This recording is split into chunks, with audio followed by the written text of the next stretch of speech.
A ver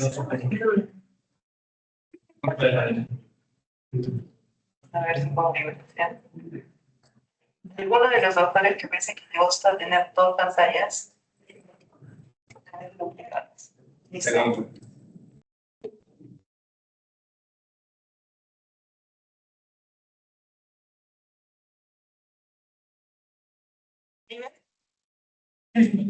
Muy bien. Como ustedes ya hemos terminado pruebas diagnósticas, ¿verdad? ¿Se acuerdan del electroencefalograma? Hemos hablado acerca de las ondas, la conciencia. ¿Sí? ¿Recuerdan ustedes los componentes? ¿Cuál es lo que diferenciaba la conciencia de una persona que está alerta o que está en estado de vigilia? Yo recuerdo que hicimos. De acuerdo, tú puedes. Salva tu clase. Chama. ¿Cómo estás? Yo creo que eres María. Me van a ver sus apuntes. Tú sabes los estados de vigilia. Cuando hablamos acerca del nivel de conciencia, estamos viendo si es que el paciente está en estado de vigilia, no está en somnolencia, estupor o coma. Mientras que el contenido de la conciencia es cuando puede hacer funciones cognitivas superiores, como memoria, lenguaje, orientación. ¿Listo? Si es que el paciente es capaz de hacer eso, tiene los dos componentes de la conciencia. Si no, no está consciente. Si es que no puede emitir lenguaje, no está consciente. Si es que está somnoliento, no está consciente. Entonces, eso tienen ustedes que recordar. Ya les había dicho para el concepto de muerte cerebral. ¿Ok? Entonces, vamos a empezar con fuerza lo que es neurofisiología motora. ¿Ok? Vamos a iniciar médula espinal y espero que lleguemos un poquito hasta neurofisiología regular. ¿Ok? El paso es un poco rápido, sobre todo la primera parte, pero de aquí ustedes se van a dar cuenta que es bastante repetitivo. La clave para que ustedes aprendan esto es que se concentren en las estaciones principales. ¿Se acuerdan? Esto es como un viaje. En este viaje ustedes van a recorrer caminos y esos caminos van a tener estaciones principales. ¿Listo? Vamos a ver cómo llegamos a un punto que va a ser la corteza motora por distintos caminos. ¿Ok? Hasta aquí estamos bien y hemos entendido cómo vamos a llevar. ¿Ok? Entonces, cuando hablamos acerca de la médula espinal, recuerden que en la vida fetal temprana, eso creo que ya lo hemos hecho con ustedes. Una parte del médula. Ok. Nosotros recordábamos que en el neonato terminaba en L2 por L3 y en el adulto en el borde inferior de L1. Habíamos visto también que se localiza en los 2/3 superiores del conducto raquídeo y de ahí teníamos nosotros la caudequina y el cono. Eso es algo importante que ustedes recuerden. Entonces, por ejemplo, aquí nosotros vamos a ver una vista posterior. Tenemos la parte cervical, la parte torácica, la parte lumbar y la parte sacral. En la parte torácica todavía tenemos una especie de correlación entre los segmentos de la vértebra y los nervios que salen. Pero a medida que ya pasamos a la parte lumbar, estamos viendo que estos ya están prácticamente conformados por las fibras. ¿Sí? Y decíamos que su función se relacionaba con cómo era la distribución de la sustancia blanca y la sustancia gris. Si nosotros veíamos la parte lumbar, que se encargaba de toda la parte motora de los miembros inferiores, estamos viendo que la sustancia gris es bastante prominente. Y solo como para recuerdo, vemos que la parte de la sustancia gris es interna y la sustancia blanca es externa. ¿Listo? Muy bien. ¿Qué más teníamos que recordar? Esto ya hemos visto, también esto ya hemos visto, creo que esto ya lo hemos visto todo. Hablemos acerca de la segmentación. La médula espinal va a estar segmentada en diferentes niveles, ¿listo? Y estos niveles van a corresponder a áreas. Es prácticamente como si es que fuera una codificación, como cuando ustedes juegan videojuegos, cierto nivel va a corresponder a un área, como que desbloquean, imagínense, un nuevo segmento. Y por tanto, vamos a ver que esta área se va a conectar con segmentos o con nervios raquídeos. Entonces ya estamos viendo que el término va a ser nervio raquídeo, que va a emerger de este segmento y que van a controlar tanto funciones sensitivas como funciones motoras. Y esto es algo que les confunde bastante a los alumnos. Estos nervios raquídeos, en la gran mayoría de los casos, tienen función sensitiva y función motora. Y esto es importante que ustedes tengan en cuenta, porque vamos a utilizar la misma vía como si es que estuviéramos frente a una avenida grande, como la Marina. Han visto que hay un carril bueno, un par de carriles de ida y un par de carriles de vuelta. Esto es lo mismo, eso es un nervio raquídeo. ¿Okay? La segmentación le va a permitir al sistema nervioso organizarse. Se va a organizar de manera precisa, porque si son grandes avenidas, ¿qué sucede con las avenidas? ¿Qué tienen las avenidas? ¿Han visto que tienen, bueno, tienen tráfico? Muy bien. ¿Qué más? Tienen otras vías que las conectan. Y por tanto, si nosotros utilizamos una gran vía, podemos utilizar una de esas conexiones para ir a un área específica de nuestro cuerpo. Mientras más segmentos tengan, va a haber menos tráfico. Y por tanto, ¿cómo creen que va a ser la información? Más específica. Más específica. Entonces, esa es la idea de nuestra médula espinal. Tener zonas o tener carriles que sean prácticamente específicos, como vías rápidas para que puedan llegar hacia esa zona del cuerpo, sensitiva y motora. ¿Listo?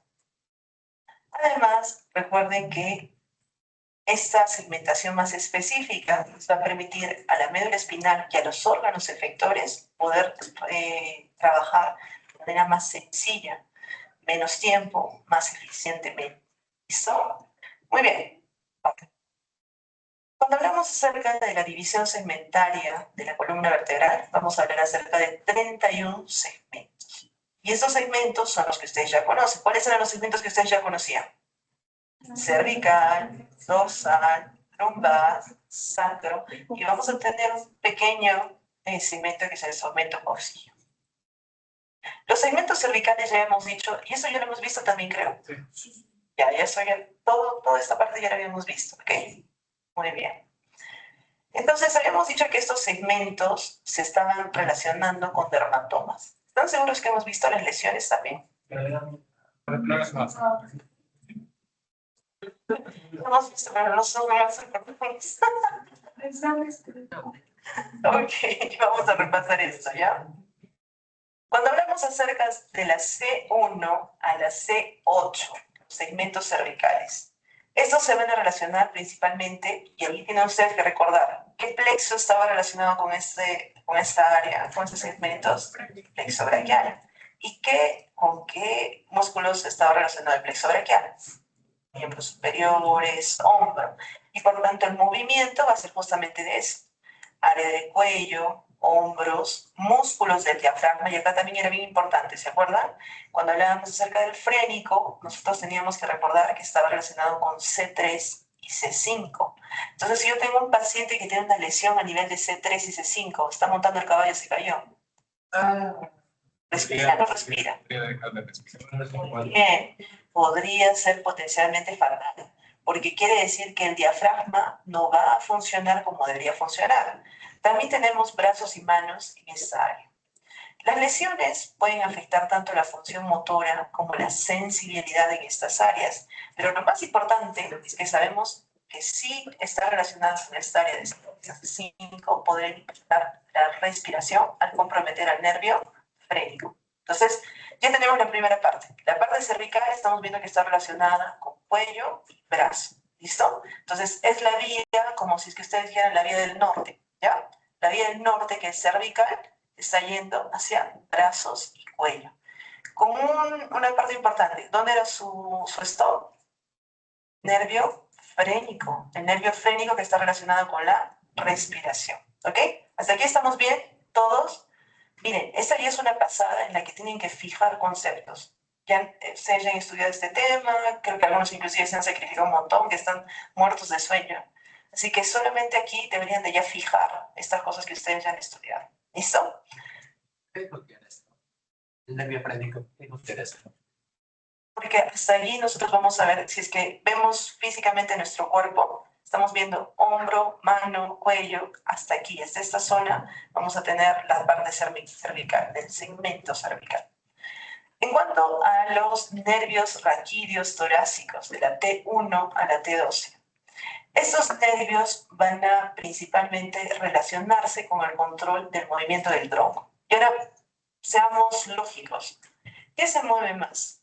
¿Nuestras manos o nuestro tronco?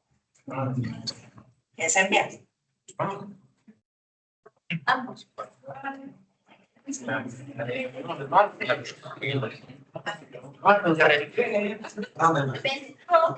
Depende.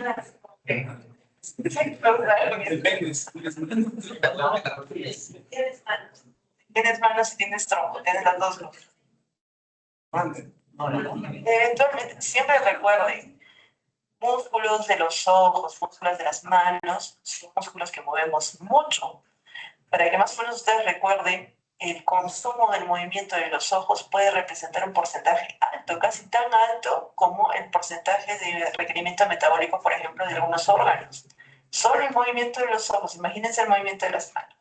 Entonces, nosotros vemos que a nivel torácico, los nervios primordialmente van a estar relacionados con la estabilidad. Si estamos hablando con los músculos del tronco, nos vamos a referir primordialmente a la estabilidad.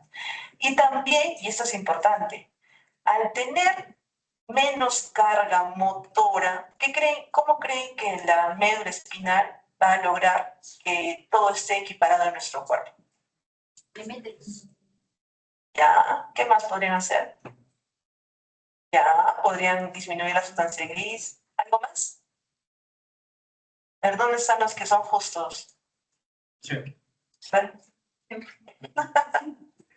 ¿Qué harían ustedes si están viendo que uno de sus compañeros está trabajando bien? Muy bueno. Le da algo más. ¿Qué es lo más que le da el cuerpo a esas áreas que no están trabajando de una manera motora, digamos que extensa? ¿Qué creen que le dan? La parte autonómica. Y esto quiero que se quede grabado en su cerebro. Si esta zona no está tan relacionada con la parte sensitiva y motora, pues aquí nosotros nos vamos a encargar. Son áreas que no tienen tanto movimiento como le van a tener las manos o los ojos.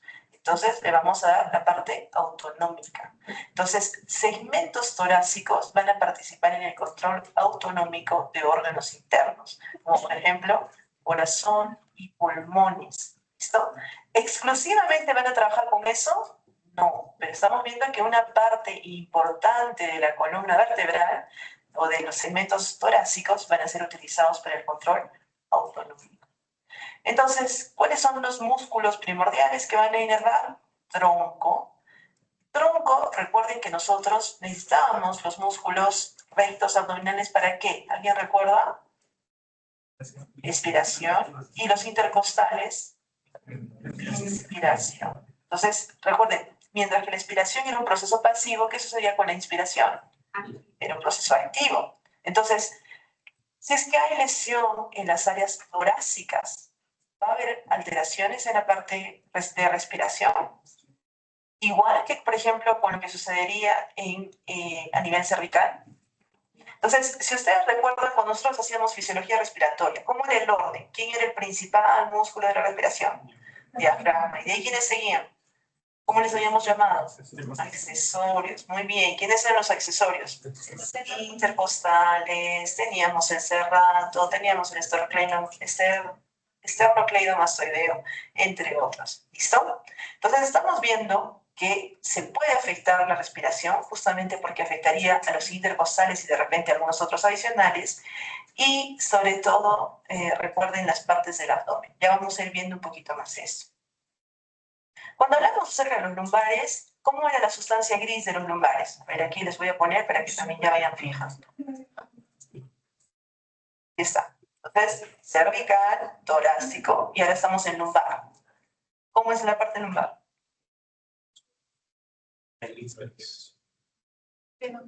Pero frente a los demás, ¿quién tiene más gris? Muy bien. ¿Por qué? Porque se cumple diferentes funciones motoras. Muy bien. Que los músculos que van a estar relacionados con la función motora a este nivel son muy, pero muy grandes y muy potentes. Entonces, eso tenemos que recordar. En la parte lumbar, desde L1 hasta L5, y aquí la pregunta, eso yo creo que también ya lo habíamos visto, con ustedes lo habíamos visto esto, ¿no es cierto? ¿Eso sería este nivel? Nosotros decíamos que había un movimiento, ¿no? A medida que nosotros crecíamos, y eso era una área importante para las funciones lumbares. Pero, a grandes rasgos, la parte lumbar controlaba la parte baja del abdomen, las caderas, los muslos y las piernas, permitiéndonos caminar. Esto es importante porque nosotros no utilizamos un músculo o dos músculos, necesitamos una serie de músculos para que nosotros podamos caminar. Y obviamente por eso tenemos una gran distribución de sustancia gris. Las lesiones a nivel lumbar pueden causar paraplegia. Y aquí nosotros vamos fijando. Le puede decir paraplegia o paraplegia, si ustedes quieran. Cuando venga el Congreso de la Lengua Española podemos consultar cuál es la manera más precisa. Pero ambas pueden. ¿Qué bien piensan? Ah, miren qué bien. ¿Viste que va a venir el rey de España? Sí. ¿Ya vino? Ah, ya. Muy bien. Van a afectar, recuerden, en la paraplegia o la hemiplegia, piernas, función vesical y función intestinal, sin comprometer las extremidades superiores. Finalmente, cuando estamos con los sacros, a nivel sacro, nosotros vamos a tener S1 a S5 que van a inervar pies, músculo del periné, vejiga urinaria y la parte de los genitales. Y más o menos, para que ustedes recuerden, los segmentos sacros van a controlar funciones como la micción, la defecación y las respuestas sexuales. ¿Listo? Y los coccigios están al final de la médula espinal con un papel menor, sobre todo un área de la piel que está alrededor del coxis. ¿Listo? Hasta aquí el recuerdo de la división segmentaria. Y decíamos que así como hay zonas de la piel que están inervadas por áreas específicas de los segmentos, también vamos a tener grupos musculares. Entonces, cuando hablamos acerca de la piel, estamos hablando acerca de un dermatoma, y cuando hablamos acerca de un grupo de músculos, hablamos acerca de un miotoma. Y recuerden, a ver, cuando hablamos acerca de dermatoma, estamos hablando acerca de una región cutánea inervada por un solo segmento espinal. Y la compresión de los dermatomas va a ser importante para que localicemos lesiones en el médula espinal o nervios periféricos. Del segundo tipo, nosotros vamos a ver que es un grupo de músculos que va a ser cerca de miotomas controlados por las motoneuronas de un segmento espinal. Y más o menos para que ustedes recuerden, cada movimiento de una extremidad está controlado por miotomas específicos, grupos musculares, que se van a poder evaluar cuando ustedes hagan exámenes neurológicos para detectar lesiones medulares. A ver, pongamos esto en contexto. ¿Listo? Hace unos días vi una paciente, 68 años, que acude a la consulta porque tiene una alteración en la sensibilidad de la zona de la piel. A ver, les voy a decir dónde para que ustedes vean.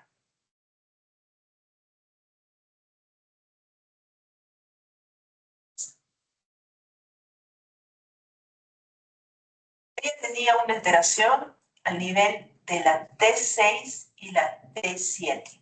¿Listo? Específica, solamente del lado izquierdo. Aquí. Interesante porque es bien raro que una persona se dé cuenta que le falta sensibilidad en esa zona, ¿cierto? No creo que ustedes estén chequeando todo su cuerpo, sí se chequean diariamente. Tengo sensibilidad, no tengo sensibilidad. Pero ella viene específicamente con esa circunstancia. ¿Cuáles son sus diagnósticos diferenciales? Están interesante. Un poco más alejado. ¿Algo más? ¿Tiene algún otro diagnóstico diferencial? ¿Les llama la atención? ¿Le creen? ¿No le creen? Ya. El primer puesto. No te lo escuché, pero decía que o sea, cuando la denervación de los dermatomas de la casa se superponía un poco, entonces si se iba un nervio, como que no lo ibas a sentir tanto, pero igual se podía sentir, o sea, tenían que irse dos nervios para que se sienta como un espacio rarito. ¿Alguien más? Nervio. Mira, lo que tú dices le pasó a 3 médicos antes de que yo la viera. O sea, 3 médicos le dijeron que la señora estaba loca, le mandaron al psiquiatra, le dieron adrenalina, y la señora seguía insistiendo, bastante insistente, ¿ah? de que tenía una alteración en esa zona. ¿Quién dijo? ¿Nas o Gianfranco? ¿Quién dijo hernia? Ya. De un solo lado, ¿cómo verías? ¿Qué dirías? No sé, como que hasta ahí llega. Obviamente, lo primero que ustedes tienen que pensar es que esto sea orgánico. Si un paciente viene con una queja, su función, por más de que el paciente, y esto lo voy a contar en el segundo caso después de este, por más de que el paciente tenga una alteración, su función es de que ustedes crean al paciente. Si el paciente le dice, me está doliendo, no siento, piensen en algo orgánico. Más que una hernia, que podría ser una causa que está muy bien, podríamos pensar en un pinzamiento. Las personas mayores, los arcos de las vértebras o los cuerpos vertebrales se empiezan a aplastar, sobre todo por la exposición o de repente porque algunas cargan peso e inclusive pueden lograr, en vez de tener su espacio, se hace como para un costadito y pinzan el nervio hacia un costado. Obviamente la materia de neurocirugía le hizo los exámenes exhaustivos, muy bien de ellos, y dijeron que no tenía nada. ¿Cuál es su siguiente diferencial? Aquí, ya tienen su primero, que estuvo bien, lo orientaron a esa parte. Pensamiento, pues,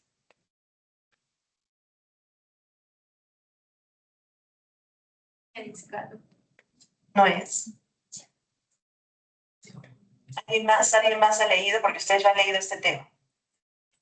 ¿Qué puede tener una persona cuando tiene una alteración de pérdida de sensibilidad en un segmento claro? Aquí estamos T6, T7. Le pedí a la paciente, primero que me detalle cómo se dio cuenta de que tenía esta alteración. Y ella me comentó que se dio cuenta cuando estaba colocándose su ropa interior, porque sintió que no, cuando se colocaba su ropa interior, no sentía y le dolía demasiado. ¿Listo? Primero no sentía y luego le dolía demasiado. Le pedí que examinarla y en la parte de atrás tenía una sola vesícula y era prácticamente mí. ¿Listo? La paciente estaba empezando un proceso de herpes zóster. Y cuando el paciente les diga dermatoma, siempre tengan ustedes en la cabeza herpes zóster. Herpes zóster es la primera causa de alteración por dermatomas de la sensibilidad. ¿Listo? Y recuerden esta experiencia. Primero el paciente no siente y luego no tolera ni siquiera la ropa. ¿Listo? Es un dolor muy fuerte, es un dolor 10/10. Pónganlo en su escala de valores, casi en el mismo nivel donde tenemos, por ejemplo, cálculos renales u otro. ¿No? Y con respecto al tema que les decía que siempre crean al paciente, también en esa semana me vino otra paciente que tenía Alzheimer. ¿Listo? Esta paciente con Alzheimer comía con ayuda, pero su familia refiere que ya no se comunica con el medio y que la paciente está perdiendo su conexión, está perdiendo su capacidad de conciencia. ¿Cuáles serían sus diagnósticos diferenciales?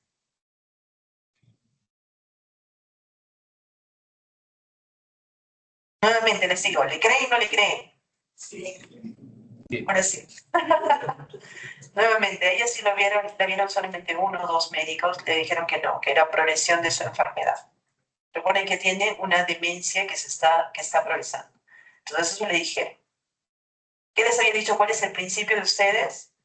Creerle al paciente. Entonces, si es que el paciente viene con alteración de conciencia, ustedes a este punto ya están en la posibilidad de decir diagnósticos diferenciales. Primer diagnóstico diferencial.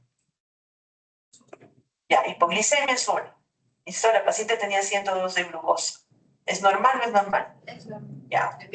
Muy bien. ¿Algo más? Muy bien. Le piden trastornos para ver si hay trastornos hidroelectrolíticos.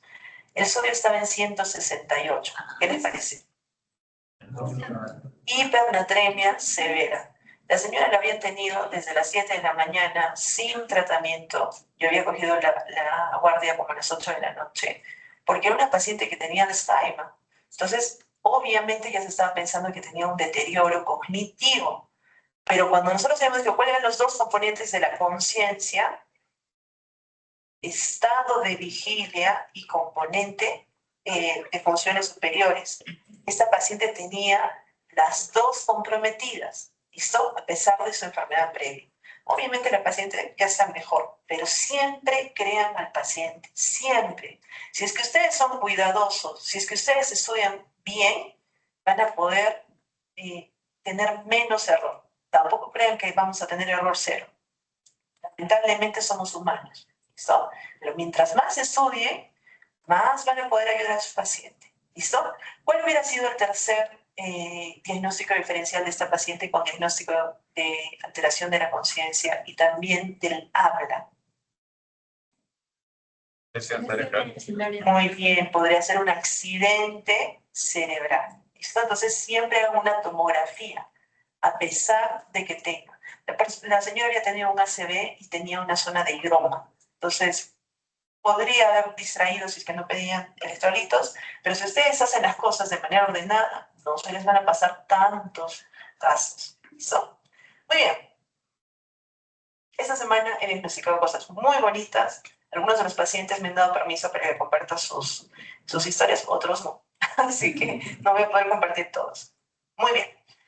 Con respecto a las generalidades de la membrana de la médula espinal. Respecto a la sustancia gris, tenemos que recordar que la sustancia gris está compuesta por somas, por cuerpos neuronales. Y estas se van a ubicar en la parte central, hemos visto, ¿cierto? Casi formando una apariencia de la letra H o una apariencia de mariposa. Nosotros vamos a ver que los cuerpos se van a agregar más o menos como si hubieran grupitos, y estos grupitos van a estar formados en astas ventrales que se van a extender de manera anterior y van a tener neuronas que van a ser de tipo ASA y las neuronas MNI, es decir, que van a dejar, recuerden ustedes cómo son las neuronas que van a estar en la parte ventral. ¿Son sensitivas o motoras? Motoras. Y la parte de las áreas dorsales, que están posteriores, van a tener impulsos aferentes. Por tanto, ¿son sensitivos o motores? Sensitivos. Ustedes ya saben la mnemotecnia, no la vamos a repetir más, pero la tienen guardada en su mente, ¿cierto? Entonces, esos impulsos aferentes están primordialmente formados por neuronas tipo AE. ¿Listo? Ahora, entre las dos, nosotros hemos dicho que es como una H. Entonces, tenemos las zonas ventrales y las zonas posteriores. ¿Qué necesitamos para conectar y para que haya una verdadera H? Muy bien, necesitamos neuronas intermedias y por tanto la sustancia gris intermedia va a ser primordialmente la zona central de la médula. Y esta zona central va a conectar las asas dorsales con las ventrales, pero también va a rodear la zona del canal medular. ¿Listo? ¿Hasta aquí estamos bien? ¿Hemos entendido? Y por tanto, en el área torácica, nosotros vamos a ver que en esta área central se van a formar ya columnas, porque nosotros habíamos dicho que las neuronas se organizan como si es que fueran cables. Y si es que se forman como cables, ¿qué sucede, por ejemplo, aquí? ¿Qué es lo que tienen en la mitad de la clase? ¿Es una columna? A ver, ¿quién tiene así background de ingeniería? Es una viga, miren ya. Mucho más preciso. Así quiero que manejen la neuropatología precisos. Recuerden, en la zona torácica se va a formar una columna. Yo creo que estas son columnas con viga, pero bueno. Y van a formar las columnas intermedio laterales. Intermedio, ¿por qué? Porque están en la zona central. Y lateral, ¿por qué? Porque son la parte que conecta. Entonces ya sabemos, ¿no es cierto? Entonces en la parte torácica ya tenemos este grupo de células que se llaman intermedio laterales. Y van a haber proyecciones delgadas que van a emerger de la sustancia gris intermedia y vamos a ver que primordialmente esas también van a ser neuronas ASA. Recuerden eso, ASA, teníamos en las ventrales y acá también, pero estas son ASA bicetrales. Y con respecto a las eferentes, vamos a ver que a ese nivel vamos a trabajar lo que son el sistema nervioso simpático.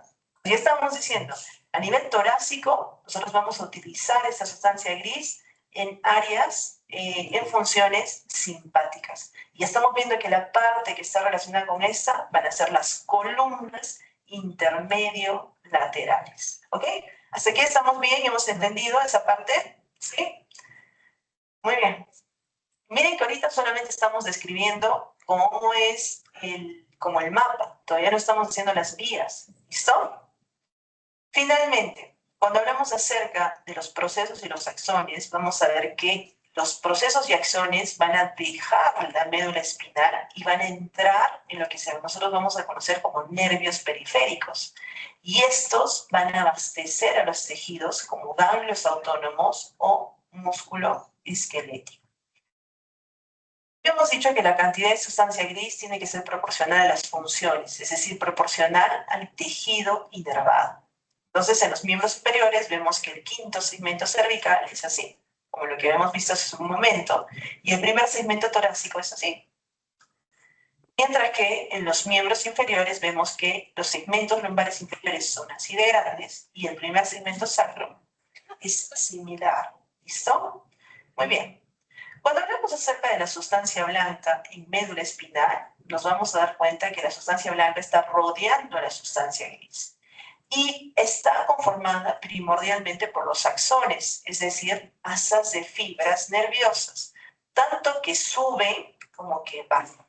Si es que es una información que sube, ¿qué tipo de información es? Sensitiva. Y si es que baja, motora. Muy bien, entonces eso ya lo tenemos que tener claro. Es decir, que van a transmitir información entre los segmentos, pero también van a llegar hasta niveles más altos. ¿Listo? ¿Cuáles son los niveles más altos? Corteza cerebral y tronco encefálico. Si nosotros hablábamos acerca de tálamo, ¿qué vía es? Sensitiva. Si hablábamos acerca de vía piramidal, ¿de qué estamos hablando? Vía motora. Muy bien. Entonces, estamos viendo que si nosotros, la función es que llegue, ya sea tronco, bueno, distintos segmentos y corteza, ¿dónde van a haber más vías nerviosas? Abajo, es decir, en la columna sacra o en la columna cervical. Piensen bien. En general, los canales.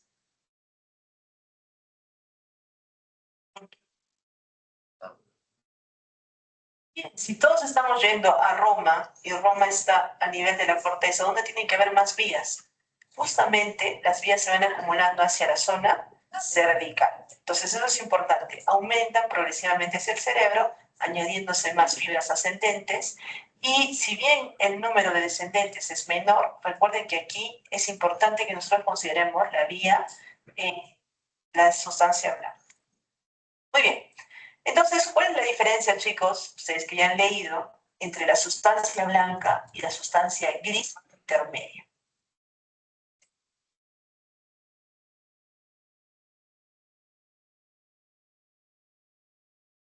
Estas se las acabo de decir, ¿no? O sea, no está muy difícil. ¿Cuál es la diferencia entre la sustancia blanca y la sustancia gris intermedia? Oigan, están súper cansados. Supongo que la próxima semana sus exámenes van a ser perfectos. Recuerden, cuando hablamos acerca de sustancia gris, ¿qué cosa era? Cuerpos o axones. Cuerpos neuronales. Y si hablamos de sustancia blanca, axones. Entonces, la sustancia gris tiene cuerpos neuronales, la blanca axones mielinizados. Entonces, esto es sencillo. Esto ya lo hemos preguntado, ¿no? Por si acaso. Lo hemos preguntado en un examen de fisiodisepato. Entonces, cuando hablamos acerca de sustancia blanca, vamos a hablar acerca de vías tanto ascendentes como descendentes. Las vías ascendentes, ¿qué tipo de vías son? Sensitivas, por tanto vamos a considerar dos tractos, o sea, dos vías grandes. Aquí es como que ustedes conozcan la marina y el ejército, ¿ya? El primer tracto es un tracto. Si es una vía sensitiva, ¿dónde creen que tiene que llegar? ¿Cuál es la estación central? El tálamo. Por tanto, ¿desde dónde tiene que ir? Desde la médula espinal, ¿hacia dónde? Hacia el tálamo. Entonces, la vía espinotalámica. ¿Es difícil eso? No es difícil. La segunda, esta es una vía que va a llegar desde, y esta es una vía específica, porque nos va a ayudar con nuestro sentido de orientación, para que no nos caigamos. ¿Cuál sería entonces la vía? Desde la médula espinal, ¿hacia dónde? También, pero hay otro órgano que es importante a nivel central que nos ayuda. Cerebelo. Entonces, aquí tenemos la primera gran vía, tracto espinotalámico, y la segunda gran vía, tracto espinocerebeloso. El tracto espinotalámico obviamente es una vía principal que nos va a dar información de dolor, de temperatura, de tacto grueso. Y cuando hablamos acerca del tracto espinocerebeloso, vamos a ver que nos va a informar acerca de nuestra posición en el mundo, es decir, una propiocepción. Cuando hablamos acerca de las vías descendentes, ¿qué tipo de función va a tener la vía descendente? Motora. Por tanto, el principal va a ser desde la corteza hasta la médula espinal, es decir, el tracto córtico-espinal que nos permite el control de los movimientos voluntarios, y vamos a tener un tracto específico que está desde el vestíbulo a la médula, que se llama vestíbulo espinal. Entonces, se están dando cuenta que el nombre nos dice dónde empieza y dónde termina. Por ejemplo, si hablábamos acerca de las vías ascendentes, ¿dónde empiezan ellas? En médula. Entonces, desde médula, ¿hacia dónde va? Hacia tálamo, espinotalámica. O desde médula va a cerebelo. ¿Cómo se llama? Espinocerebelosa. Pero si está iniciando la corteza, ¿cómo se va a llamar para las descendentes? Córtico espinal. O si es que está iniciando en el vestíbulo, vestíbulo espinal. Entonces, su nombre ya les está diciendo qué es lo que hace. Ahora, el tracto vestíbulo espinal nos va a ayudar a controlar el equilibrio, mientras que el tracto espinocerebeloso nos permite saber dónde estamos parados, estamos sentados. El tracto vestíbulo espinal nos permite movernos, nos permite mantener el equilibrio. ¿Listo? Si les digo, por ejemplo, levántese, póngase de un pie, yo creo que ustedes lo van a poder hacer. ¿Quién es el encargado de eso? ¿Qué vía? Vestíbulo espinal. ¿Listo? Muy bien. Bueno, me han podido decir ambas y me han podido argumentar, pero bueno, ahorita están funcionando como los delfines, ¿no? La mitad de su cerebro está tratando de escuchar, la otra mitad está tratando de dormir, ¿no? Muy bien. Pequeños delfines, este es un momento de que ustedes aprendan lo que está sucediendo. ¿Cómo protegemos a la médula espinal? Muy bien. La parte ósea va a ser con la columna vertebral.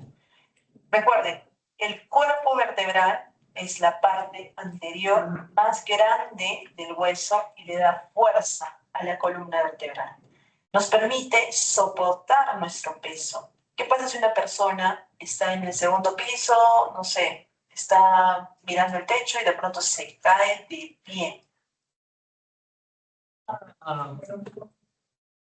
O del sexto piso, que está pasando, cae de pie.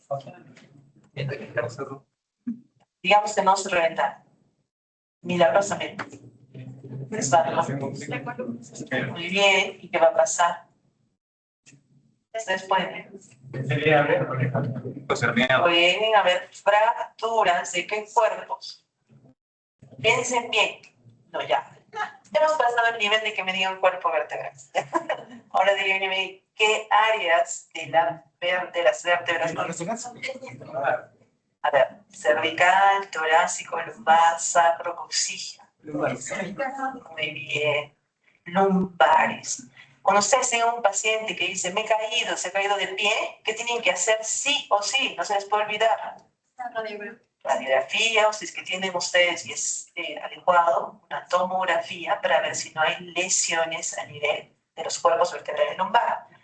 Pero también sabíamos que estos cuerpos se relacionaban con unos pedículos, con unos piecitos que iban en la parte posterior, que soportaban las apófisis transversas. ¿Listo? Y recuerden que estas se van a fusionar para formar las apófisis espinosas. ¿Listo? Ahora, el arco vertebral más la superficie posterior de la vértebra van a formar un agujero. ¿Recuerdan ustedes cómo se llama ese agujero? Van a formar el conducto raquídeo. ¿Qué pasa con ustedes? Y están así como diciendo, nadie las quiere agarrar, son cosas sencillas, que se las saben.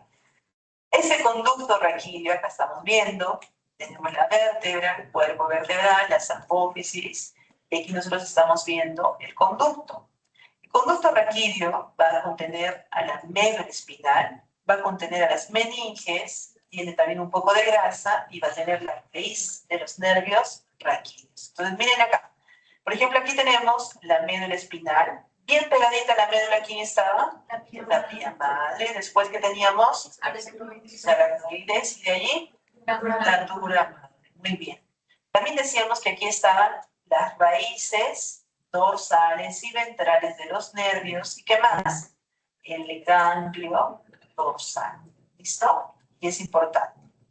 Muy bien. Bueno, un poquito más afuera. Sabemos que el espacio entre los cuerpos vertebrales está así, es libre, sin nada. ¿Qué teníamos allí? Discos, fibrocartilaginosos, que van a estabilizarse con ligamentos, que se llaman ligamentos intervertebrales, ¿ya? Ligamentos rígidos, ¿no? Desde que a ustedes les gusta leer, son los ligamentos intervertebrales, ustedes lo han visto. Un agujero vertebral aparece en cada 2 películas seguidos. Y recuerden que esto nos permite que por allí salgan los nervios inventarios y que también entren o pasen algunos vasos sanguíneos. Muy bien. Finish. O sea, esto es lo que ustedes ya han estudiado hasta el cansancio en anatomía pero, ¿no? Y vamos a la parte que nos interesa. Función motora. Cuando hablamos acerca de la función motora, estamos hablando acerca de la capacidad que tiene nuestro cuerpo de coordinar y de controlar el movimiento. ¿Listo? Coordina y controla. Por tanto, tenemos que ver ambas funciones. ¿Quién coordina? ¿Quién controla? Sabemos, en general, el movimiento va a depender de varios pasos que van a incluir neuronas motoras de distintos tipos que se van a encontrar primordialmente en la sustancia gris de la médula espinal, y sabemos que también dependen de la vía que controle, ¿no es cierto?, de la vía central. ¿Quién es la vía central? ¿Qué vías? A ver, no lean ahí. Esto es mucho de que ustedes razonen. Si ustedes razonan, le va a ser más sencillo a su cuerpo recordar esa información. Si estamos diciendo que la función es coordinar y controlar, estamos diciendo que la parte de controlar lo tenemos por el segmento y su nervio. ¿Quién está encargado de coordinar eso? La corteza cerebral. Y por tanto, ¿dónde está la información? En la corteza. ¿Y qué vía va a tomar? Vía descendente. Entonces, estamos viendo que van a ser la sustancia o los cuerpos neuronales motores. ¿De dónde has sacado eso? Eso está prohibido en la clase, recuerdo, como los americanos. Dios mío, a mí son los profesores que llevan rifles y todo lo demás. Por eso me han puesto en acá. Marcelo, ni en broma, eso ya lo tienes que guardar. Estamos viviendo un momento muy trágico. Así que no pueden comer eso. Recuerden, son las vías descendentes las que transmiten las órdenes desde el cerebro hacia los músculos. A ver, entonces, aquí necesitamos parar. Tienen que tener claro. Entonces, ¿qué estamos viendo cuando hablemos acerca de función motora? ¿Qué habíamos dicho que era la función motora? Ya, movimiento. Muy bien. Movimiento. ¿Cuáles serán sus 2 componentes?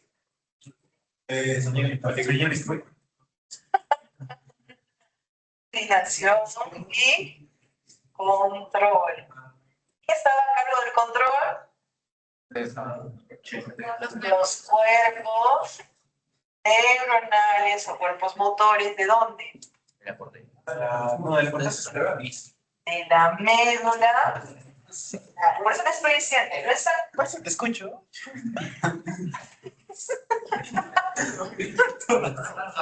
Miren, ahorita estamos en nivel 1, ¿ah? O sea, de aquí tenemos que subir como hasta el nivel 10, así que por favor, concéntrense. Ustedes pueden, eso ya lo han leído, lo han estudiado. Este es un buen momento para que ustedes fijen. Entonces, nos vamos a concentrar en la médula espinal, en el cuerpo de las neuronas motoras. ¿Y quién va a coordinar? Muy bien, ¿a través de qué? Bien, acá le pongan ustedes corteza. Está bien. ¿Quién es? Vía TS. Entonces, ¿qué es lo lógico acá? ¿Cómo tenemos que estudiar esto?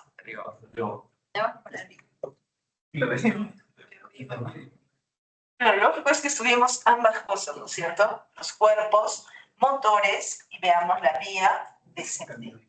Muy bien. Entonces, cuando nosotros hablamos acerca de los componentes, vamos a hablar primero acerca de la parte motora y luego vamos a hablar acerca de las vías descendentes. Y vamos a hacer un pequeño stop en lo que son reflejos medulares. ¿Ok? Respecto a los componentes, vamos a ver que los componentes a nivel de la médula espinal, o sea, nos vamos a ver en la parte de control. ¿Cuáles son los dos componentes o los tres componentes que vamos a ver? Lo primero, las neuronas, que ahora le vamos a poner un nombre y apellido. Se van a llamar motoneuronas. Ya no son cualquier neurona, cualquier soma. Tiene su nombre. ¿Cómo se llama? Motoneurona. Esa motoneurona puede ser de dos tipos. O sea, su apellido puede ser alfa o puede ser gamma. ¿Listo? ¿Hasta aquí estamos bien? Necesito que ustedes estén con sus 500 sentidos listos. Además vamos a tener a las interneuronas, que también nos van a ayudar a la función motora a nivel de la médula espinal. Y bueno, vamos a hablar un poquito de las fibras propioespinales. ¿Listo? Concentrémonos en las motoneuronas primero. Las motoneuronas alfa van a estar encargadas de la inervación del músculo esquelético. Esta inervación va a ser responsable del proceso del movimiento. Y recuerden, cuando hablamos acerca del músculo, el músculo tenía la función de contraerse. Cuando se contraía, ¿qué pasaba con sus inserciones? Se aproximaba. Aproximado. Entonces, responsable de la contracción de los músculos esqueléticos. Aquí nosotros vamos a ver un esquema donde tenemos un área, a ver, y acá también tienen ustedes que recordar qué zona es la parte anterior y qué zona es la parte posterior. Yo les pongo allí, a ver, su anatomía todo dar. Anterior y posterior. Esta es la parte A y esta es la parte B. ¿Cuál es la parte que es anterior?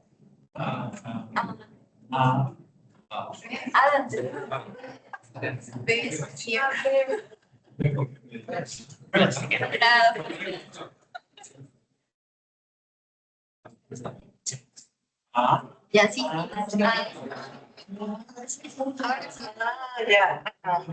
Eso estaba tratando de decir. Esto no se puede olvidar.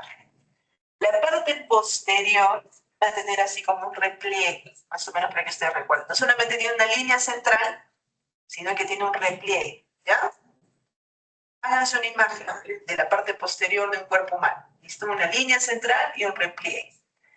Mientras que esta es la parte anterior. ¿Listo? Entonces tienen que ubicarse. Por tanto, ¿qué tipo de asta es esta? Muy bien, ¿qué tipo de asta es esta? Asta anterior. Muy bien. Hasta aquí, nosotros estamos viendo que se han ubicado. Teníamos la asta posterior, tenemos la asta anterior y tenemos una zona intermedia. ¿Qué tipo de vías están corriendo por la vía intermedia? Cabeza. Ya lo hemos visto. Las dos, claro. Están borrando cinta, yo no sé, estoy hablando a delfines. Recuerden, las vías intermedios laterales, ¿se acuerdan que hemos visto? Ya borraron completamente. Muy bien, muy bien. Una persona está todavía despierta. Entonces, miren, ¿En cuál de las neuronas nos vamos a concentrar ahora? En las que están azules, en las verdes, en las negras. Cuidado, ¿ah? ¿Qué es lo que me dice? Ay, Las que sí. la azul. Que asesina. Roja. ¿Qué preguntó primero? La verde, la verde. A ver, dale. La verde, la Ya, verde. ¿la verde de dónde a dónde está yendo?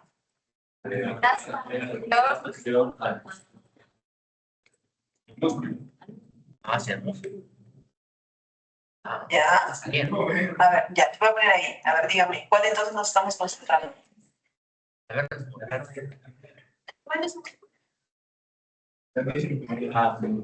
Ya.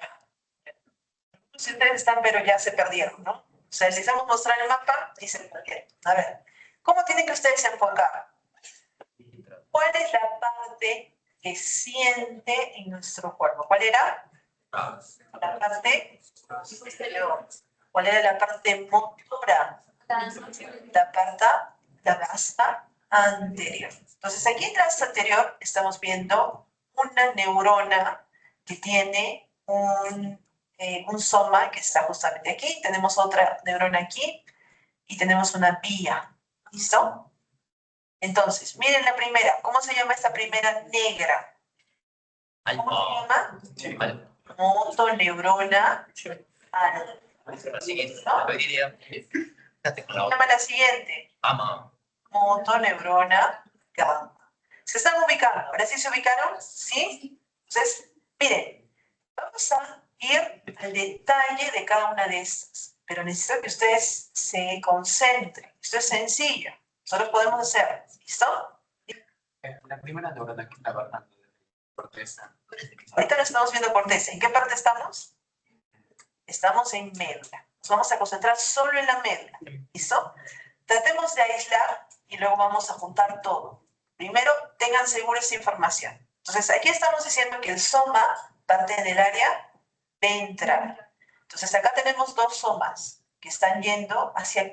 ¿Qué parte? ¿Qué efector? Aquí tenemos que estos somas tienen algún conector adicional. ¿Ustedes están viendo que está conectándose con alguien más?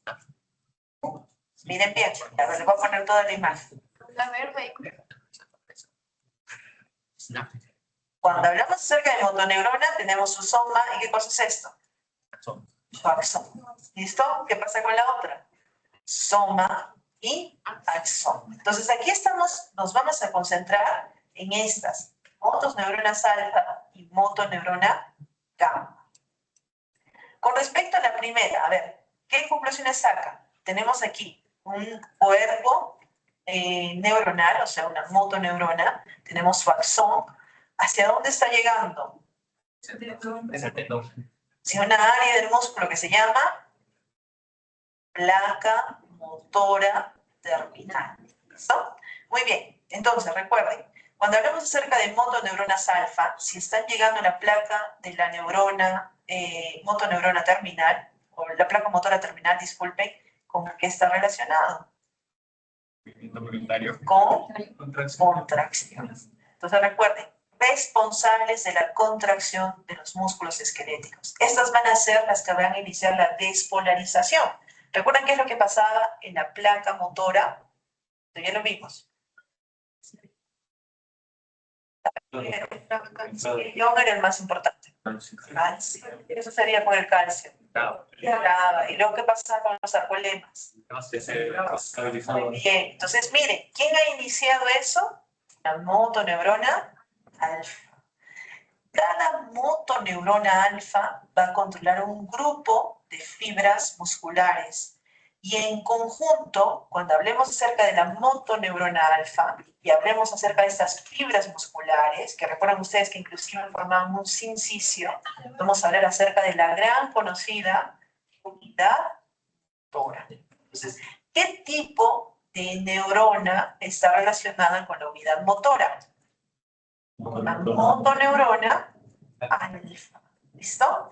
Ahora, el tamaño de la unidad motora va a variar según el tipo de músculo que sea. Por ejemplo, si yo tengo un músculo que requiere un movimiento fino, ¿cómo van a ser las motoneuronas alfas de esa área? Más. O sea, Muy bien. Por ejemplo, si nosotros queremos mover los dedos, vamos a necesitar que cada motoneurona inerve a un grupo pequeño de fibras musculares. Entonces, nosotros vamos a decir que motoneuronas van a haber, pero si es que nosotros queremos que el movimiento sea fino, pocas fibras musculares se van a relacionar con una motoneurona. Y por tanto yo voy a aislar la función de esa unidad. ¿Me dejo entender? ¿Qué pasa si yo tengo, por el contrario, músculos grandes y solo tengo una motoneurona? Movimiento. Van a hacer movimientos, por ejemplo, como el de la pierna. ¿Necesitamos movimientos finos para poder mover la pierna? Porque nosotros tengamos una motoneurona que sea de un buen calibre, que nos permita despolarizar todo ese sinsiste, vamos a tener el movimiento de cientos de fibras musculares. No unita, no dos, no tres, sino cientos de fibras musculares. Y por tanto, ¿cómo creen que tienen que ser estas motoneuronas? Más grandes. 50, 100% más grandes. ¿Y cómo creen que deben ser las ramificaciones? Muchas ramificaciones, son muy ramificadas. Pero siguen siendo motoneuronas alfa. Entonces estamos viendo que las motoneuronas alfa van a estar relacionadas con la unidad motora y van a estar relacionadas tanto con tacto fino o con movimiento fino, disculpen, y el movimiento que va a ser el movimiento grueso. ¿Listo? Muy bien, hasta aquí estamos bien, hemos entendido, ¿sí? Muy bien. Recuerden, las motoneuronas alfa se van a encontrar en las astas anteriores. ¿Y qué más sabíamos de ellas? Que envían sus axones a través de qué raíz? Una raíz ventral. ¿Hacia dónde van a enviar? Directamente hacia las fibras musculares extrafusales. Así se llama esa área. Fibra muscular extrafusal. Y acaban de completar su primer destino. ¿Cuál ha sido su primer destino? ¿Dónde empezó? Soma.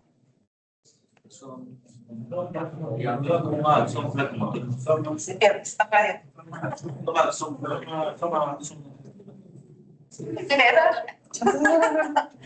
Para todos. Muy bien. ¿Dónde hemos empezado? Hasta ventral. ¿Listo?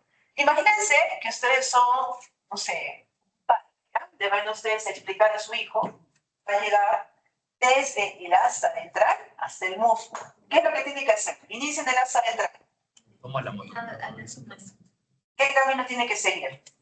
Vaya a decir por una pompa. ¿Qué pompa iba a tomar? No se ha topado. Aquí dice motoneurona alfa, motoneurona gamma, intraneurona. Me voy por la vía posterior. ¿Qué hago? ¿Dónde va a ir? Motoneurona alfa. Me va a decir, toma tu moto. ¿Qué moto? La motoneurona alfa. Ya, está caminando. ¿Dónde me quedo, papá? ¿Dónde se queda? No te vas hacia ningún lado. Esa va directo, ¿no es cierto? ¿Hacia dónde vas? ¿Cuál es su parada? Muy bien, placa motora. Cuando llega allí, ¿cómo se llama esa estación central? Unidad motora. El área en el que han llegado, ¿cómo se llama? Fibra muscular extrafusal. Entonces acaban de hacer su primer recorrido, ¿cierto? Está claro, chicos, ¿sí? El recorrido es más sencillo, ¿ah? Ok, a la derecha. ¿De dónde recibe la información?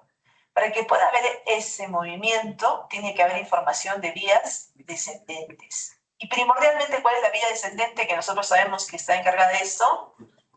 Tracto córtico-espinal. Entonces, hagámosla un poquito más entretenido para ustedes. ¿Listo? Esta información ha llegado de la corteza y se va a dirigir hacia la zona cervical. ¿Listo? A ver, hagan la vía. Solamente como si solamente fuera directa. ¿Cómo haría? ¿Dónde llega? Corteza. ¿Hacia dónde? Médula. ¿A qué zona? Segmento de la médula. Ya, ¿quieren llegar ustedes a diafragma? De 3 a C5, muy bien. ¿De ahí qué toman? Hasta ventral, de allí Motoneurona alfa. Y de allí, Placa. placa motora. ¿De qué área? De las fibras. Fibras extrafusales de diafragma. No es el mejor ejemplo porque ya vamos a ver que el diafragma tiene una vía específica, pero más o menos. Ya están ustedes ejercitando un poquito esta forma de trabajo. También van a poder recibir información de interneuronas. Entonces hay dos vías que le van a controlar. ¿Qué habíamos dicho? La primera vía, una vía descendente, córtico-espinal. Pero podría también venir la información de las interneuronas. Y estas interneuronas van a estar relacionadas con circuitos locales. ¿Listo? ¿Qué pasa si es que está tocando el fuego? ¿Necesitamos ir hasta la corteza? No, porque mientras vas a la corteza y regrese, ¿qué va a suceder? Se quemó. Entonces, ¿qué necesito? Que una interneurona me diga, oye, vamos. Y eso va a hacer que nosotros completemos el circuito. Ahorita ya lo vamos a ver, poco a poco lo vamos a ver, pero más o menos para que ustedes vean la información, el control, la coordinación, ha llegado ya sea de la vía central, de la córtico espinal o de la vía local. ¿Cuál es la vía local? Interneuronas. Muy bien. A ver, obviamente neuro, si estamos hablando acerca de precisión, ¿creen que hay un solo tipo de motoneurona alfa? No, hay varios tipos. Y los tipos van a estar relacionados, y eso también es bien interesante. También le han llamado alfa y gamma. ¿Listo? Dentro de los tipos alfa tenemos la A-alfa, que estas son fibras grandes, como por ejemplo, ¿para quién creen ustedes? O sea, que pueden a las piernas, por ejemplo. Esa es una motoneurona tipo A, alfa. ¿Listo? Y respecto a las gammas, vamos a ver que estas van a estar sobre todo en las astas anteriores, es decir, van a ser tipo A, pero son gamma. Y los tipos van a ser gamma dinámico y gamma estático. Cuando hablamos acerca de gamma dinámico, estas van a estar primordialmente relacionadas con las bolsas nucleares de las fibras intrafusales. Y la respuesta, recuerden, es para respuestas dinámicas. Pero cuando nosotros hablamos acerca de la gamma estática, que ustedes la van a ver así como gamma-S, van a estar relacionadas con las cadenas nucleares de las fibras musculares intrafusales. Y estas tienen una respuesta estática. Yo sé que esto les parece a ustedes difícil, pero nuevamente, esto es sencillo. Nosotros vamos a dar cuenta que vamos a tener distintos tipos de vías motoneuronas alfa relacionadas con los receptores. Lo vamos a poner en stand-by, que nosotros cuando hagamos sensitivo, vamos a hablar en extenso de lo que son las bolsas nucleares y las cadenas nucleares, y vamos a regresar a este tema. Pero tienen ustedes que recordarse que dentro de las fibras alfa, vamos a tener las A alfa y las A gamma. ¿Listo? ¿Hasta aquí estamos bien? Espera. Vamos con las fibras gamma, que era la otra vía que podían tomar de motoneurona. Cuando hablamos acerca de las motoneuronas gamma, también tienen el nombre de fibras eferentes. Y esto quiero que ustedes recuerden. Si es que entra a la médula, ¿qué nombre le voy a decir? ¿Eferente o aferente? O A. Aferente. Y si es que sale de la médula, eferente. Entonces, ustedes en algunos libros no la van a ver como fibras musculares gamma, sino como fibras eferentes gamma. ¿Listo? Estas motoneuronas gamma van a tener una función específica y esa va a ser la del control del tono muscular. Entonces, si les dicen, ¿cuál de las dos motoneuronas está encargada acerca del movimiento? Motoneurona alfa. ¿Cuál está encargada del tono muscular? Motoneurona gamma. ¿Qué pasa si yo tengo una enfermedad al que el paciente le da una flacidez? ¿Qué motoneurona va a estar afectada? Motoneurona gamma. Entonces, eso ustedes ya lo saben. A medida que vayan aprendiendo más enfermedades, traten de ponerle detalle. Si es una enfermedad que me causa flacidez, estamos frente a alteraciones de las placas motoras gamma. ¿Listo? Aquí nosotros vamos a ver que facilita la retroalimentación propioceptiva. Y si es que hablábamos acerca de la retroalimentación propioceptiva, eso ya lo habíamos visto. ¿Qué vía era? Muy bien, muy bien. Nosotros estamos viendo que nuestra percepción de cómo estamos nosotros, estamos sentados, estamos parados, estamos echados, estamos sobre nuestras manos, ¿quién la iba a dar? Eso es sensibilidad. ¿Quién la daba? Espinocerebelosa. Muy bien. Además, recuerden que inerva las fibras intrafusales del huso muscular. Entonces, regresamos a nuestra vía. Si nosotros por fuera tenemos la placa motora terminal, en el medio vamos a tener un órgano que se llama el huso muscular. Y aquí nosotros estamos viendo que las motoneuronas gamma, miren lo que está sucediendo, estas fibras rojas, ¿hacia dónde están llegando? Hacia la parte externa del huso muscular. Entonces, recuerden que esto es importante para que nosotros recordemos que esta fibra va a detectar los cambios de longitud. Si está alrededor, ¿qué pasa si es que por ahí se está contrayendo, se está extendiendo el brazo? ¿Qué va a pasar con el músculo? Se va a volver más larguito. ¿Qué va a pasar con el huso muscular? Se va a aplastar y por tanto se va a despolarizar. ¿Quién va a sentir esa despolarización? Las motoneuronas gamma. Bueno, no las motoneuronas gamma porque no son sensitivas. Estas van a ayudar a brindar información respecto a la longitud, controlando el tono básico del músculo y ajustando la tensión del huso muscular, permitiendo que el sistema nervioso detecte con precisión la longitud muscular, incluso durante una contracción activa. O sea, ¿por qué es que ese músculo no se rompe o no se sobrecontrae? Porque tenemos allí fibras motoras que están dando retroalimentación. ¿A través de quién? A través del huso muscular. ¿Listo? Lo importante es ese aspecto.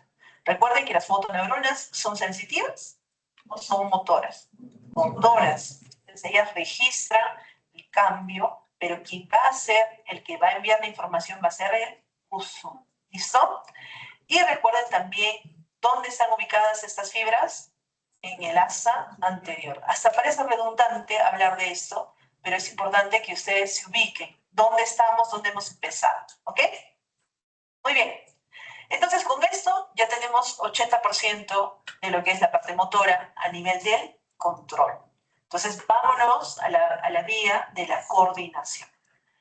Cuando hablamos acerca de coordinación, habíamos dicho, las interneuronas y la corteza van a jugar un rol importante. Entonces, a nuestro cuadrito aquí, ustedes necesitan agregarle algo importante. Si teníamos la vía descendente y la corteza, también vamos a tener una zona local. Y la coordinación local, ¿quién la va a dar? Interneurona. Y esto es importante porque si ustedes saben qué es lo que están haciendo cada uno de estos componentes, va a ser mucho más sencillo para ustedes. Las interneuronas, primero, son muy numerosas. Si ustedes recuerdan, ellas cubrían el área entre el asta ventral y el asta dorsal. Ya están ya como diciendo, ¿qué viene? Y se van a encargar acerca de los reflejos. Son las encargadas de integrar los reflejos. Entonces, ya tenemos un rol para esta área. ¿Cuál es el rol de la sustancia de crisis intermedia? Coordinar reflejo. Vamos a ver que también van a tener una relación con algo que se llama inhibición recíproca. A ver, de los que han estudiado este tema, ¿qué significa inhibición recíproca? Inhibición recíproca. ¿Inhiben ambos? O sea, uno inhibe al otro y el otro inhibe al lado. Sí, los músculos. Los músculos antagonistas, si activas uno, el otro. Muy bien, muy bien. Yo podría tener movimiento si yo contraigo el bíceps y el tríceps. ¿Hay movimiento? No. No. Ahí probablemente, ¿qué creen que tendría el paciente? Tania. Muy bien, muy bien. Entonces, ellos necesitan que haya movimiento. Uno se contrae y el otro se relaja. Entonces, cuando un músculo se contrae, las interneuronas van a inhibir a las motoras que controlan ¿quién? El músculo antagonista. Si yo estoy hablando acerca de contracción del bíceps, ¿qué tiene que hacer la interneurona? Decir, oye, se está contrayendo el bíceps, ¿qué va a hacer con la información que llega hacia el tríceps? Igual la motoneurona que llega al tríceps, pues inhibe al antagonista, permitiendo que el movimiento sea fluido y que sea coordinado. ¿Recuerdan la palabra clave acá en interneuronas? Coordinación. Entonces, movimiento coordinado. Entonces, decíamos, un reflejo que ustedes, por ejemplo, pueden ver es el reflejo de retirada. Si yo pongo mi mano en calor, ¿qué sucede? Saco.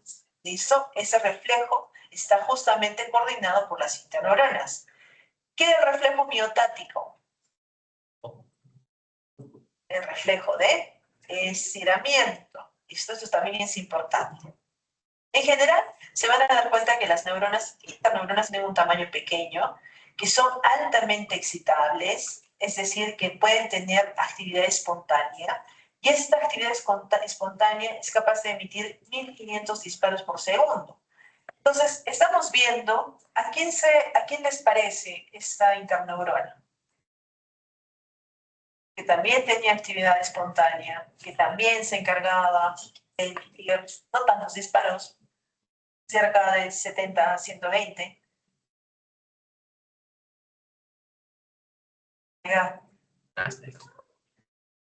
No me integren con toda la anatomía, no estamos hablando solamente de este segmento. ¿Quién se encargaba de disparar información? Después, primordialmente despolarizante. ¿Cuáles eran los marcapasos de nuestro cuerpo? No por ahí. Sinusal. Lo conocen, solamente tienen que hacer una extrapolación. Pero imagínense que el nodo sinusal emitiera 1500 disparos en un segundo. ¿Se imaginan esa frecuencia cardíaca? Imagínense. Alguna vez escuché que cuando uno escucha el latido de un colibrí es tan rápido que se parece a un zumbido. O sea, es súper, súper, súper rápido. ¿No? A ver, en general, vamos a ver que las interneuronas actúan como intermediarios entre quiénes. Entre la motoneurona alfa y la motoneurona gamma. Pero también actúan entre intermediarios entre las vías descendentes del cerebro y las motoneuronas. ¿Listo? Miren. Repitamos esta imagen. A ver. Esta negrita que están viendo acá, ¿qué cosa es? Entonces, para saber qué cosa es, yo tengo que ver dónde está su soma, dónde está su cuerpito. ¿Dónde está su cuerpito? La zona intermedia o la sustancia gris intermedia. ¿Dónde está su cuerpo? Su axón. ¿Hacia dónde va? Hacia el asta ventral. Muy bien. Y dígame, ¿qué función tiene? ¿Positiva o negativa? Negativa. Entonces, ¿qué es lo que va a hacer? Va a inhibir. ¿Quién le va a pasar el dato? Miren, una fibra sensitiva le va a decir, oye, ¿sabes qué? Mira, se está contrayendo la otra motoneurona, tú tienes que inhibirte. Entonces, aquí estamos viendo que hay una acción coordinada. ¿Con quién más estábamos viendo que se relacionaba? Con las fibras descendentes. ¿Listo? Entonces, estamos viendo que si hay un supervisor, bueno, si es que hay un centro general como el Ministerio de Defensa, o como el Ministerio, no sé, bueno, si el Ministerio de Defensa es el Ministerio Militar, va a ser la corteza cerebral. ¿Quiénes van a ser como las comisarías o como los centros locales o regionales? Las interneuronas. ¿Listo? Ellas van a coordinar a nivel local. Y se van a encargar de que todo funcione, pero a nivel local, a nivel del segmento en el que están trabajando. Hasta aquí estamos bien, ¿hemos entendido? ¿Sí? Muy bien. A ver, ¿qué más teníamos que recordar? Que estas interneuronas son neuronas, es decir, que tienen un cuerpo celular y tienen un axón. Son pequeñas, eso sí es. Están situadas en la sustancia gris medular en las zonas intermedias y hemos dicho que se conectan con las astas anteriores y con las astas posteriores. Y entonces la pregunta es, ¿las células de Renshaw son interneuronas? ¿Ustedes qué han leído? ¿Son o no son? No son. Así son. Ok. A ver, Marche, ¿son o no son?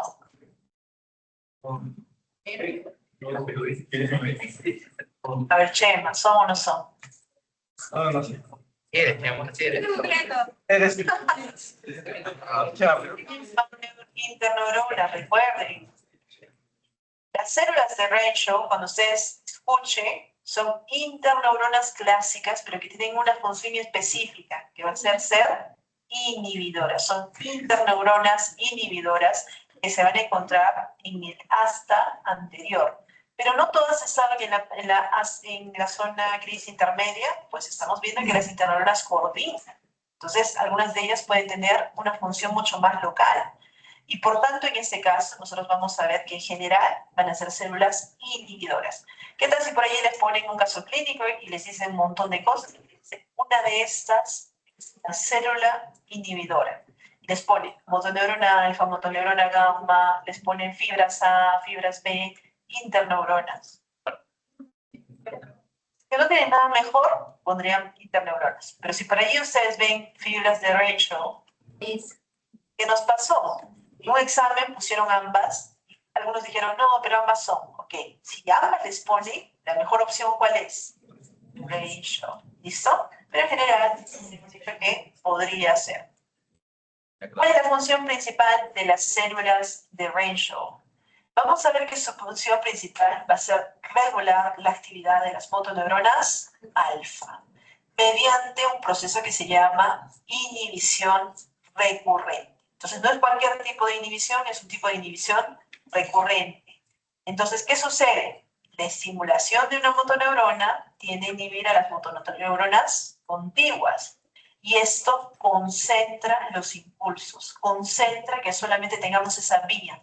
Es como que cuando el tráfico lo para que pase el presidente, ¿han visto? Se para el tráfico, pasa el presidente. Lo mismo, ellas paran el tráfico, paran toda la información para que solamente se procese la información de esa motoneurona alfa que va a causar la contracción. Entonces, las motoneuronas alfa van a ser las que van a activar y van a enviar una señal para las células de Renshaw a través de sus colaterales de sus axones, y esto va a causar algo que se llama inhibición lateral. Entonces, las células de Renshaw lo que hacen es inhibir o liberar neurotransmisores inhibitorios como la glicina, y estas van a inhibir a las motoneuronas alfa vecinas, limitando la actividad y evitando la contracción muscular progresiva y prolongada. Entonces, estamos viendo que las células de Renshaw tienen un neurotransmisor específico inhibitorio. ¿Qué neurotransmisor era? Glicina. ¿A quiénes inhiben estas células de Renshaw? A las motoneuronas circundantes. Y a eso hemos dicho que se le llama inhibición recurrente y está relacionado con las vías laterales. Y eso ustedes también ya lo habíamos visto hace un momento. ¿Cuál es la importancia de las células de Renshaw entonces? Ayudará a modular la contracción modular, permitir el movimiento preciso y controlado, y lo más importante, proteger sobre la sobreactivación muscular y también que se agote esos músculos por tanta contracción. ¿Listo? ¿Hemos entendido? ¿Sí? Muy bien. Último componente a nivel de la médula. Estamos viendo que tenemos fibras propioespinales. ¿Qué les está diciendo el nombre propioespinal? Son fibras nerviosas que no van a llegar a la vía central. Son como esos buses pequeños, como el bus que nosotros tenemos, el bus de la Católica. ¿De dónde a dónde va? De la Católica aquí. A diferentes áreas de la ciudad, pero diría dónde regresa. A la Católica. Lo mismo. Las fibras propioespinales son fibras que conectan diferentes segmentos de la médula espinal entre sí. De la Católica a la Católica. ¿Pasa por algunos otros lugares? Sí. Pero finalmente, ¿dónde termina? No. En el retorno. ¿Se puede subir otra gente? No. ¿Sí? ¿Se sube? No sé. Obviamente. Recuerden, recorren diferentes segmentos medulares, facilitan la coordinación de movimientos de distintos segmentos. ¿Por qué necesito esto? ¿Qué pasa si solamente se contrae la L1, no, la L3 a la L5? Ya me están mirando con carita de que L1 a la L3. ¿Qué va a suceder? Va a levantar la pierna, ¿cierto? ¿Qué pasa si se contrae la 1, la L3, la L1, L2, L3, L4 y L5? Ya. La primera ha levantado la cadera y en la segunda ha levantado la pierna. ¿Qué está haciendo ese paciente? Esa persona. Caminamos. Sí, algunas personas, pero también podría estar marchando, por ejemplo. ¿Listo? Entonces estamos viendo que esa acción coordinada lo está haciendo las vías propioespinales. Recuerden, pueden ser ascendentes o descendentes. Permiten la integración de los reflejos multisegmentarios y movimientos simultáneos entre las extremidades superiores y las extremidades inferiores. Si yo les digo, hagan polichineras, ¿mueven un solo brazo? No.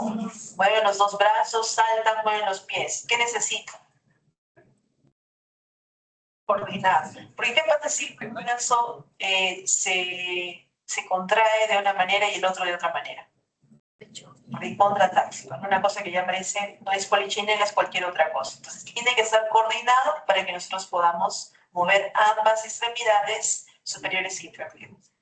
Miren, habíamos dicho que estas fibras propioceptivas o propioespinales son importantes para la coordinación multisegmentaria y va a permitir el movimiento coordinado de extremidades y segmentos corporales, como por ejemplo en el reflejo extensor cruzado.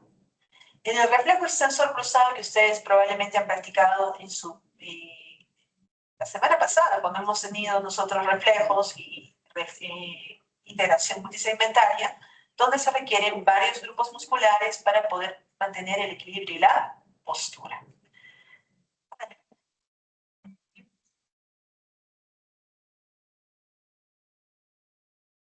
Si yo les digo, ¿qué es esta vía? Muy bien, ¿qué es esta vía?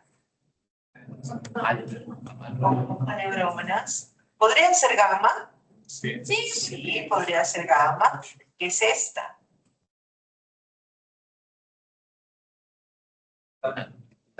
Sí. La última que acabo de... No, interneuronas. Se llama célula solitaria, ya la vamos a ver hasta el momento. Pero entonces, ¿qué es lo que estamos viendo de manera intensa aquí? Estamos viendo que la mayoría de los somas, ¿dónde están localizados?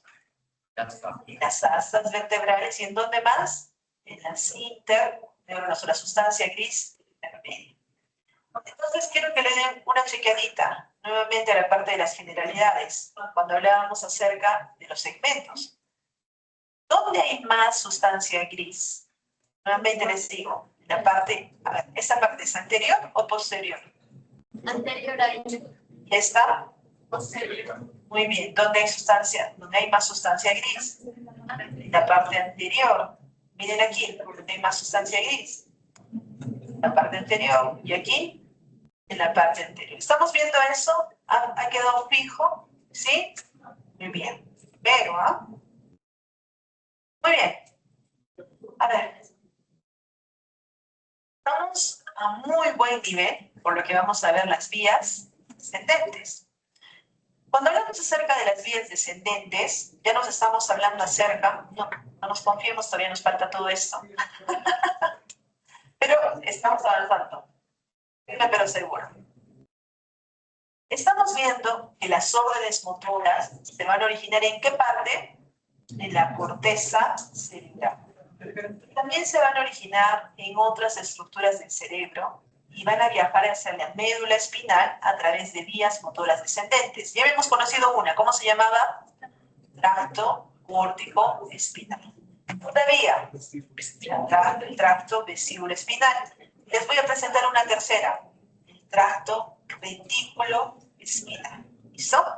Cuando hablábamos acerca del tracto córtico espinal, también lo vamos a llamar tracto piramidal. Y aquí está el gran tracto que ustedes tienen que conocer en la parte motora. Cuando le hablamos acerca de vía piramidal, ¿es una vía ascendente o descendente? Descendente. ¿Es una vía motora o es una vía sensitiva? Es una vía motora. Entonces aquí estamos viendo que es la principal vía para el control de los movimientos precisos, finos y voluntarios. Es la que les va a permitir a ustedes escribir una letra o hacer neurocirugía. ¿Ok? Las fibras del tracto córtico espinal. A ver, ¿podemos cerrar la puerta, por favor? Puedes cerrar la puerta, veía que va saliendo.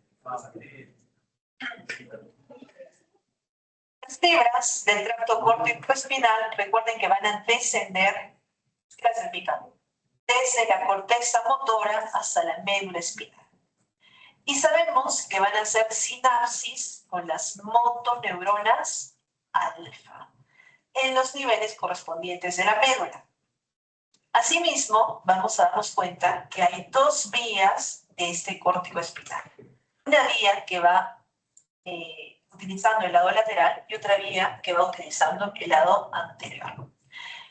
Cuando utilizamos el lado lateral, vemos que en el bulbo raquídeo va a decusarse en una área que yo estoy segura que ustedes recuerdan cuando hacían neuroanato, que se llamaban las pirámides. Y esa zona se decusa. ¿Listo? Entonces, si estamos viendo la vía lateral, ha venido de corteza a nivel de las pirámides, ha cruzado y ha bajado por la parte lateral. ¿Listo? Cuando hablamos acerca de la vía anterior, vamos a ver que es una vía que prácticamente es una vía rápida. Como cuando nosotros vemos la vía de evitamiento, ¿han visto ustedes que es una vía grande, que tiene una vía rápida y tiene otra vía donde se va cruzando? ¿Listo? La vía rápida es la vía anterior, la vía que cruza es la vía que a nivel del bulbo, y tenemos las pirámides, se decusa y va por el lado lateral. ¿Listo? ¿Hasta aquí estamos bien? ¿Me han seguido? ¿Sí? Muy bien. Cuando hablamos acerca del tracto vestíbulo espinal, vamos a ver que es el responsable de mantener el equilibrio, la postura y el tono muscular. Y por tanto, esta se da en respuesta a la información sensorial que vamos a tener del vestíbulo. Recuerden que el vestíbulo o el sistema vestibular está en el oído interno. Recuerden, el tracto vestíbulo espinal facilita la activación de los músculos extensores para mantener estabilidad corporal. Y por último, el tracto retículo espinal es un tracto que controla los movimientos automáticos, controla el tono muscular y también la coordinación de los reflejos musculares y la locomoción, es decir, el hecho de que nosotros podamos caminar. ¿Listo? Y aquí nosotros vamos a parar. La siguiente clase vamos a hacer reflejos medulares y continuamos con neurofisiología motora. Pero antes de irnos, vamos obviamente a darles Alpaca Riveros, Arenas Máxima, Bautista Micaela, Benavente Chávez, Fabricio, Fernando Alca. Bien.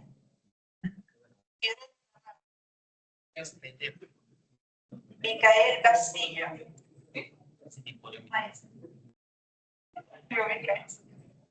José María Chávez.